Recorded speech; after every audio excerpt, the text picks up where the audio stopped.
Hey guys, my name is Liam and you are watching Jeep Sheep TV Review Stuff.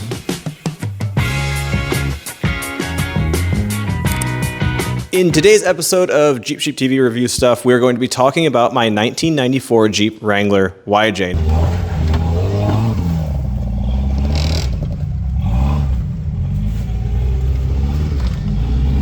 Now this thing is the 4-cylinder with the automatic, and sometimes when you are doing Jeep things,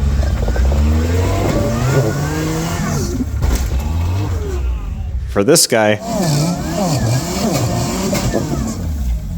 it starts to get hot. And when it gets hot, then I get sad because the engine's getting hot. It's fine, this one can take it, but sometimes it can't, and sometimes it's too much. I don't know if we can make it up that. You wanna try? Yeah, it's really hot. It's not great. And when it's too much, you need to ask yourself, do I have something that's going wrong, or do I need to upgrade something? And today we're gonna be talking about upgrading the radiator. Now, the radiator in these is kind of small. I think they used it, and they may have used it in both the 4-cylinder and the 6-cylinder. And it's narrow and kind of a weird shape. So I've never really fixed it, of course. And I just let it get a little toasty sometimes. But AlloyWorks reached out to me and said, hey, we'd like you to review a radiator. Now, before we get into the radiator itself, which is sitting right here off camera, let's talk about AlloyWorks because I didn't know what to expect. And I'll pull up my computer. It'll be on your screen here. Please hold. Now, if you go to the AlloyWorks website, to my surprise, I searched for the 1994 Jeep Wrangler YJ, which is behind me here. And instead of getting like one result or half a result or no results, I ended up getting 2 full pages of options for this Jeep. So you have the OEM plastic top, plastic bottom style radiator, but on top of that, they offer all of these welded aluminum radiators, and you can get a 3-core, you can get a 4-core. So we're talking, these are bigger, more capacity, more cooling capacity. You can get them with the cooling fan, and it comes with its own shroud that's built onto it, so you don't have to make one or find one. And they also come without that. So you have multiple levels of scale and options as you are trying to figure out what you're gonna do for your Jeep. Now, the ones that come with the fans, it looks like you can buy them without some of the controllers, and it looks like you can also buy them with everything you need to make it run. So it's a turnkey kit, or at least it's supposed to be. Also, the prices on here are very competitive. The full turnkey fan, shroud, big 4-row radiator on sale is $330 or $359 not on sale. And that's really a competitive price. Now, I can't speak to the quality of the fan or the radiator or any of that stuff yet, but we'll talk about that later in the video. On top of all of that, not only are they selling products that replace the OE parts with bigger, better, whatever, they're also thinking of the modifiers. So there's ones on here that are compatible with small block Chevys. There's ones on here that rotate the radiator to be a horizontal flow if that's your preference. And there's ones on here for LS swaps as well, which is really exciting. They also have a coolant reservoir and a header option, as well as the heater core. Honestly, it's kind of a one-stop shop. And I think that's really cool that they're doing this and that they're supporting the older vehicles. We're gonna look at the radiator that they shipped me. Try and do a bit of an unboxing for you. So the first thing we're gonna see here, there's foam. And there's more foam. And there's more foam. So it's good because the radiator's not broken when it arrives. Guess what? More foam. We have the fan. We have the radiator, and I mean, this thing is just chonky. It is a massive guy. I ordered the 4-core because I have some intentions that may result in heat. So we'll pull that radiator out in a minute. Here's what came in the box. Look at that. Whee! Auto parts. In this is auto parts. That's always good. So we've got the sensor for turning on the fan when you hit a certain temperature. Don't know what temperature, but hopefully the right one. Cool. various electrical connectors. That is a good thing. There's your relay, and then there's some wiring. And supposedly this is going to be a thick enough wire for that fan. And I really hope so, because I've definitely burnt wires of similar thickness for similar jobs. But you got the fuse. This right here is everything you need to run a fan. So that is good. That all came in with the box. Okie doke. Now we've got the radiator. Here we go. That's the fan side. There's the fin side. Notice how none of the fins are damaged. That is great. Ta-da! First thing we're going to take note of is the bottom of the radiator. They've got caps in here, which is very lovely. Hello. Has provisions for the trans cooler. So you can actually run the transmission cooler through here just like the factory would have done. And that's great, I guess. I don't actually use that, but you have the option. And you have the fittings. They're all here. So it's just another drop-in replacement. Over here, this little guy is going to open up for easy draining. Always good. And you can take a look at the welds. Yep. Now, what I did not notice, what I did not see, so you do not have instructions for the wiring for the fan. You also do not have any kind of certification for pressure testing or anything like that. That's part of the territory of spending less money, is sometimes you don't get those things. So we're going to just hope that it's good. It looks really good. The welds look really good. You can see inside there, you can see the 4 different cores, and you can see that it at least appears to be all in the right spot. Over here, they have some tapped holes for you. Some sure. Riv nuts, those are riv nuts. So anyway, you got these threaded guys here.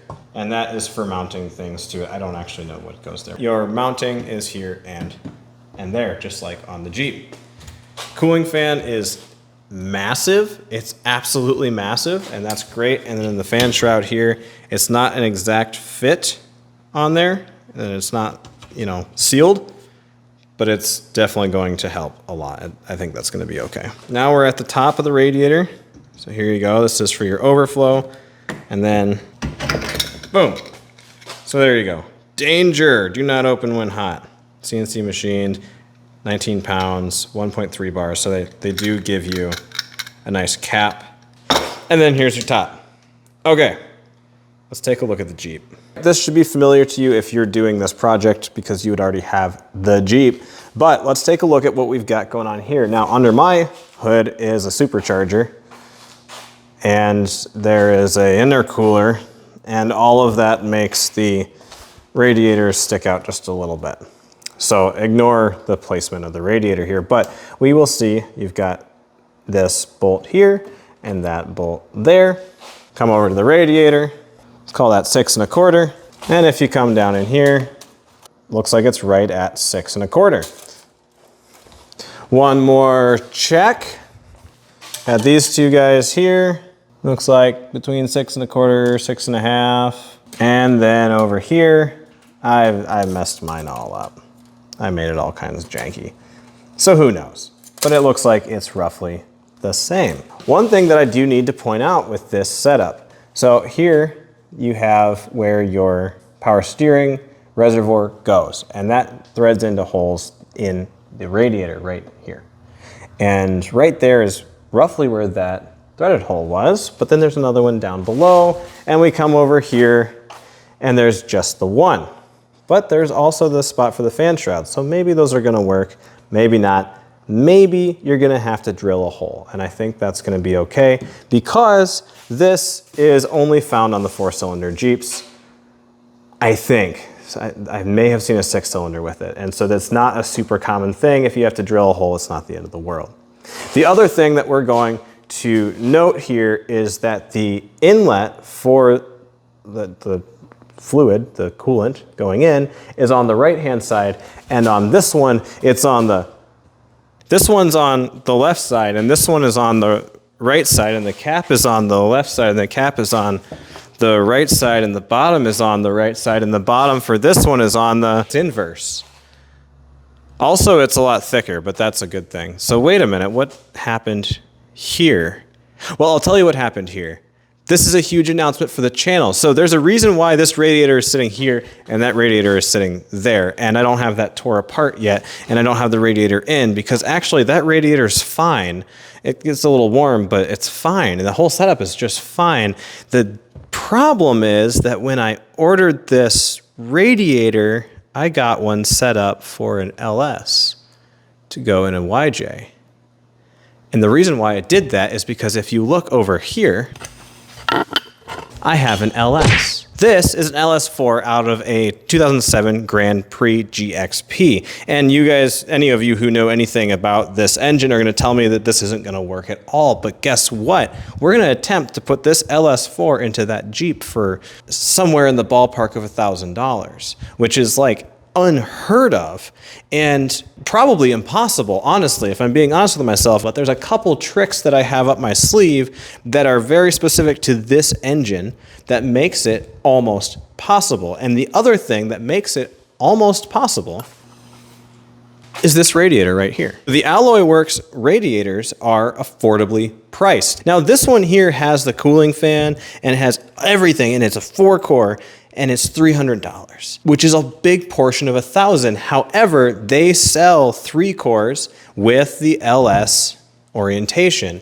They sell them without the cooling fans, and you can put a clutch fan on the engine. So the reason why this is not in there right now is the project hasn't started yet. But once the project started, you're going to get to see more of this radiator.